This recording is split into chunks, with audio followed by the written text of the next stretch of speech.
All right, so today we're going to be doing Friction Lab, the Friction Lab. Title our journal as such, Friction Lab. All right, what's the theory suggest? Theory suggests the force of friction is equal to the coefficient of friction, which we use the Greek letter mu, which is like a U with a line on that side also, times the normal force. All right, so that's the theory that we're going to base our lab work on. We've got these wooden planks sort of spread out throughout the lab here. So I think there's 6 lab stations, so find your way to sort of one of those. And there is a physics-worthy block. Only use it if it says physics on it. Okay. The mass of the physics block is 0.25 kilos, 0.25 kilograms. Okay. I suggest that you collect your first data point with another kilogram mass on top of it, a 1 kilo mass, for a total mass in kilograms of 1.25. All right, like start a data table here. So this is going to be the independent variable. We're going to keep adding mass on top of the physics block. As we vary that, we're going to pull it along and we're going to measure how much friction there is. Okay. The normal force is related to the weight, and the weight is related to the mass. Okay, so to say something has mass, to say it has weight, since we already know that that's 0.25, I'm going to get rid of that to just kind of clean it up a little bit here.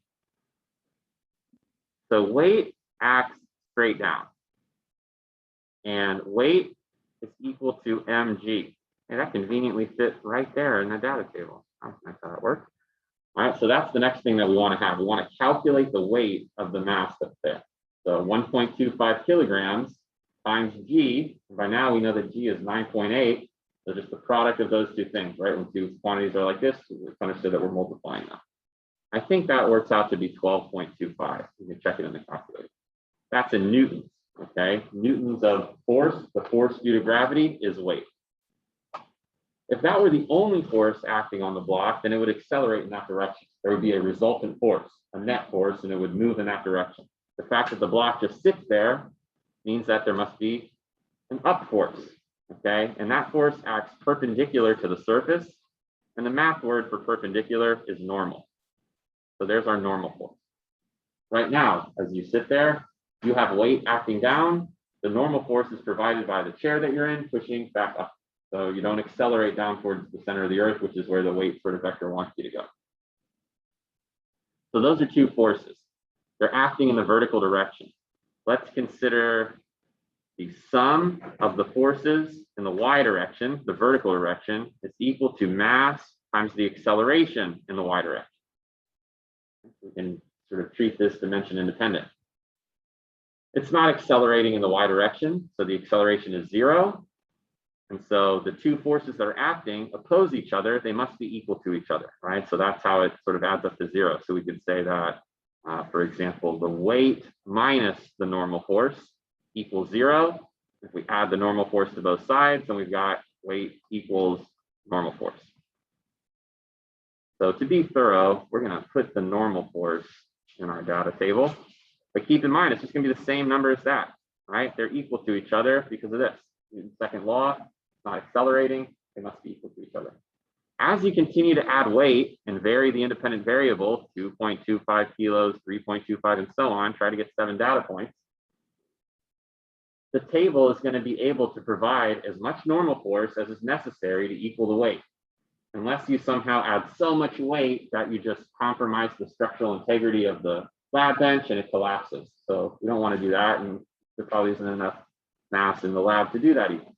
You can imagine that there is a mass that exists where no longer will the table be able to provide the normal force. You know, that it has to sort of do with how strong the atoms are bound together in the solid object that you're resting the, you know, the block on. So it's pretty structurally sound. All right, so that's what's happening in the y direction. Let me redraw this over here to make it a bit more clear for the horizontal direction. You want to pull the block along. You're going to use a device called a Newton meter. or a spring scale, so it's graduated. Measure a little thing on it. So as you pull it along, there's a little thing on the inside that's going to move, and you can read off how many newtons of force you're pulling it. Okay. I think the ones that we have in the lab have both the scale in grams and the one in newtons. You want to be reading newtons of force. Okay. So this is kind of like an applied force, we say, like a pull force. You're going to pull it along. You want to adopt a procedure to pull it at constant velocity. So it's starting at rest. So once you start to pull it, you'll realize that you're accelerating it, right, from rest to some non-zero speed. But whatever that non-zero speed is, it should remain constant. Okay, so you want to just pull the block along at constant velocity. If something has constant velocity, it's not accelerating. Okay, so the sum of the forces in the x direction is going to equal mass times the acceleration in the x direction. And again, pull it at constant velocity.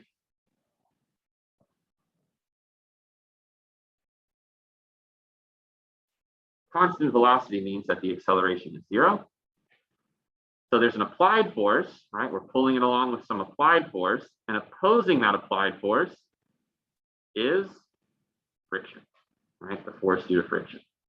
So we can measure the applied force directly with the Newton meter, but what we're indirectly measuring is the force of friction. Okay, because it's at constant velocity, those two vectors oppose each other, not accelerating if it's constant velocity.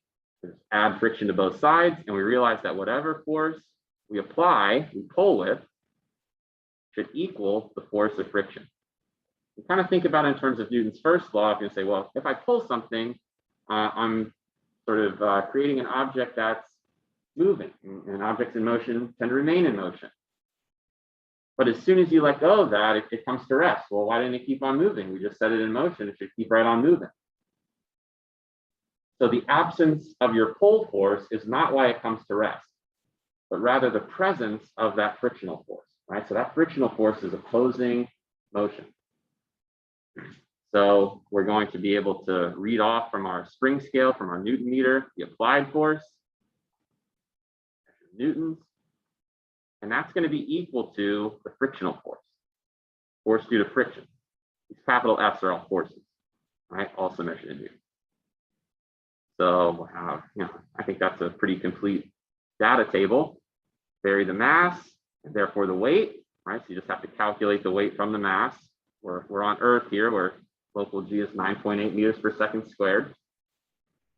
And again, the table should provide enough normal force to equal the weight. Okay, so we don't break the lab benches today.